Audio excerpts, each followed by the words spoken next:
La semaine dernière se tenait l'événement Apple le plus important de l'année, la WWDC. C'est à ce moment qu'Apple présente les nouvelles versions des systèmes d'exploitation qu'on va pouvoir installer sur l'iPhone, l'iPad, le Mac, l'Apple Watch. Et Apple ont vraiment fait fort cette année. Ils ont rendu l'écosystème encore plus intégré. Ils ont amélioré tous leurs appareils en renforçant leur position de référent dans les marchés qu'ils occupent. Dans cette vidéo, je vous fais découvrir les meilleures nouveautés de la WWDC. C'est parti!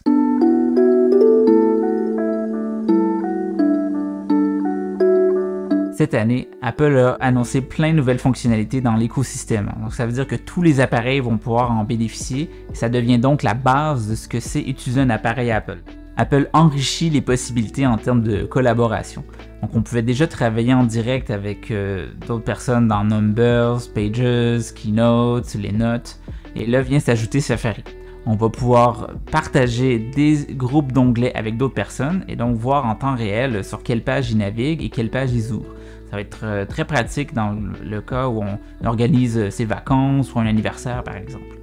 Aussi, le menu de collaboration vient être modifié. Ça va être beaucoup plus facile de partager un document pour une collaboration en temps réel avec les autres. Et on va pouvoir aussi voir les mises à jour des documents dans nos conversations dans iMessage. Apple lance aussi une interface de programmation logicielle, donc une API, pour que les développeurs puissent intégrer la fonction de collaboration dans leurs applications. Ça, c'est très gros parce qu'il y avait beaucoup d'applications que moi je considérais même pas parce que c'était impossible de travailler en direct avec d'autres personnes. Apple a aussi présenté une nouvelle application qui s'appelle Freeform. Donc, ça va être possible de travailler en direct avec d'autres personnes sur un tableau blanc avec un canevas infini, donc dans lequel on pourra ajouter des dessins, taper du texte, mettre des post-it, des documents, un lien web, des photos, des vidéos. Donc vraiment une super application pour faire du brainstorm à plusieurs. Apple n'a pas donné plus de détails pour l'instant sur cette application-là, seulement qu'elle serait disponible à la fois sur Mac, iPhone et iPad. Donc, dès qu'elle sera disponible, je vous ferai une vidéo là-dessus, comme ça on pourra découvrir ensemble toutes les possibilités de l'application. Mail va enfin nous permettre d'annuler l'envoi d'un message dans les 10 secondes, d'ajouter un rappel sur un message qu'on veut lire plus tard et de programmer l'envoi d'un message pour plus tard. On a juste envie de dire enfin et merci. Sur Mac, Spotlight va nous afficher des résultats enrichis pour les artistes ou le cinéma, ou pour des business ou pour le sport, basés sur les informations qui sont disponibles sur Internet. Donc c'est intéressant de voir des avancées là-dessus et je me demande si ça pourrait pas être intégré éventuellement à Siri pour améliorer l'assistant vocal, qui n'a pas du tout été mentionné pendant la conférence. Donc affaire à suivre. Apple implémente de concert avec Microsoft, Google et l'Alliance FIDO une nouvelle technologie pour éliminer les mots de passe. Donc chez Apple, ça va s'appeler Passkey et c'est complètement standardisé. Donc les mots de passe vont pouvoir être utilisés autant sur un PC, un téléphone Android que sur les plateformes Apple. Et la façon dont ça fonctionne, c'est que quand on va aller sur un site web compatible ou une application qu'on va vouloir créer un compte, on va utiliser Face ID ou Touch ID pour créer une clé cryptographique sur notre appareil qui va nous permettre de nous connecter. Plus de mots de passe, donc on ne peut pas se faire voler nos mots de passe dans une attaque de phishing parce que la clé ne fonctionne que sur le site d'origine et le site web ne peut pas se faire voler les mots de passe dans un hack parce que les mots de passe ne seront pas sur les serveurs du site web. Donc, dans quelques années, quand la plupart des sites et des applications implémenteront la technologie, on pourra enfin dire peut-être adieu aux mots de passe.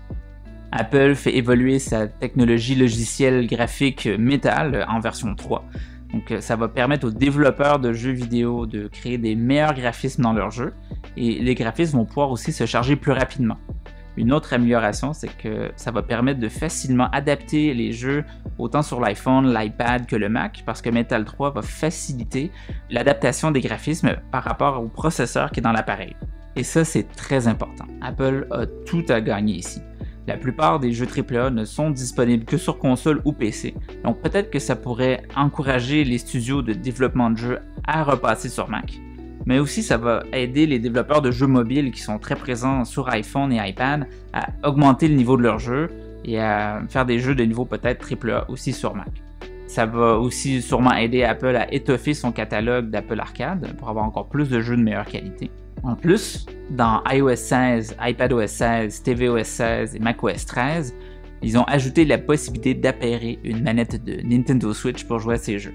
Donc ça s'ajoute aux manettes de Xbox et PlayStation qu'on pouvait déjà utiliser avant. Ajoutez à ça la possibilité de sauvegarder vos jeux sur le cloud. Et là, on a une solution où on pourrait jouer à la maison à des jeux sur notre ordinateur ou notre télé et en déplacement sur notre téléphone et sur notre tablette. Je suis pas un gamer, mais même moi, je suis excité. Du côté continuité, Apple va nous permettre de transférer un appel FaceTime de son iPhone vers son Mac ou son iPad et vice-versa. Donc ça, on va mettre ça dans la catégorie « Enfin ». Et on va pouvoir utiliser son iPhone comme webcam dans toutes les applications de visioconférence, comme FaceTime, Zoom ou WebEx. On va même pouvoir utiliser la fonctionnalité Center Stage, qui est comme avoir son caméraman personnel qui nous suit pendant un appel, et d'avoir le mode portrait dans toutes les applications de visioconférence. Donc ça, bravo. Gageons qu'on ira tous en septembre à l'Apple Store pour acheter l'accessoire pour accrocher son iPhone à son Mac. Photothèque iCloud partagé. Donc, il y a une nouvelle fonctionnalité pour les gens qui sont dans un partage familial ou qui pourront créer une photothèque iCloud séparée de la photothèque personnelle. On pourra ajouter manuellement des photos après coup ou pendant qu'on prend une photo, on aura un petit bouton qu'on pourra appuyer pour ajouter les photos automatiquement dans la photothèque iCloud. Il y a aussi une fonctionnalité où quand les membres du partage familial sont dans un même lieu, les photos vont automatiquement aussi aller dans la photothèque iCloud. Ça, c'est une fonctionnalité qui avait déjà sur Android depuis quelques années. On est vraiment content de voir ça débarquer sur iPhone. Du côté d'HomeKit, Apple a complètement réécrit l'application Maison domicile pour la rendre plus fluide et plus réactive. Maintenant, il n'y aura plus de pages séparées pour les pièces et tous les appareils vont être classés par pièce et par type d'appareil sur la page d'accueil. Il y aura aussi plus tard une mise à jour qui va ajouter le support de Matter. Donc, ce que ça va permettre, c'est d'avoir beaucoup plus d'appareils qui vont être compatibles HomeKit et ça va aussi permettre à ces appareils-là de communiquer entre eux en local. Donc, quand on est chez soi, la commande n'aura plus à passer par Internet pour s'exécuter et ça devrait se faire plus rapidement qu'avant. Apple améliore aussi l'intelligence artificielle dans ses appareils et donc là, en plus de pouvoir reconnaître le texte dans les images comme on a eu l'année dernière, on pourra reconnaître du texte dans une vidéo mise en pause. Donc, on est sur YouTube ou dans un film et on pourra mettre en pause et copier-coller le texte. Donc, ça, c'est vraiment très, très fort. Et en plus, dans les photos ou les vidéos, on va pouvoir extraire une personne, un objet, un animal et l'ajouter dans un document Pages, Keynote, ou l'utiliser comme autocollant dans iMessage. Et ça enlève automatiquement le fond. Donc ça, c'est super impressionnant. J'ai vraiment hâte de pouvoir jouer avec ça. Le système va pouvoir aussi reconnaître les paroles dans les vidéos ou dans les appels FaceTime et retranscrire à l'écran automatiquement le texte. Donc c'est super pour les personnes malentendantes et aussi pour les personnes qui veulent regarder des vidéos en public sans écouteurs. C'est tout en ce qui a trait aux fonctionnalités qui sont globales. Maintenant, j'aimerais qu'on se tourne vers les fonctionnalités qui sont spécifiques à chacun des appareils. Le Mac et l'iPhone, c'est des plateformes assez matures et définies, donc il n'y a pas vraiment beaucoup de fonctionnalités spécifiques. Il y en a une notamment sur l'iPhone que j'aimerais qu'on parle et c'est le nouvel écran verrouillé. Dans iOS 16, l'iPhone reçoit un écran verrouillé complètement personnalisable. On va pouvoir changer la typographie de l'heure, ajouter des widgets qui sont essentiellement des complications d'Apple Watch. On va pouvoir aussi ajouter nos photos et changer la couleur ou utiliser des fonds d'écran qui sont fortement inspirés des cadrans d'Apple Watch. On va pouvoir avoir plusieurs écrans verrouillés qui pourront être permutables automatiquement par un mode focus ou qu'on pourra changer manuellement. Tout ça dans l'optique de personnaliser davantage son iPhone et d'avoir à moins souvent le déverrouiller pour aller chercher de l'information. En parlant de le déverrouiller moins souvent, il y a une fonctionnalité qui sortira plus tard dans l'année qui s'appelle Live Activities. Et ça va permettre aux applications de créer une notification permanente qui est mise à jour en temps réel.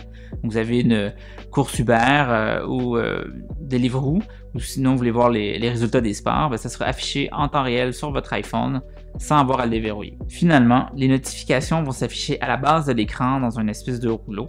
Donc, ça va les rendre plus accessibles et ça ne va pas obstruer notre écran.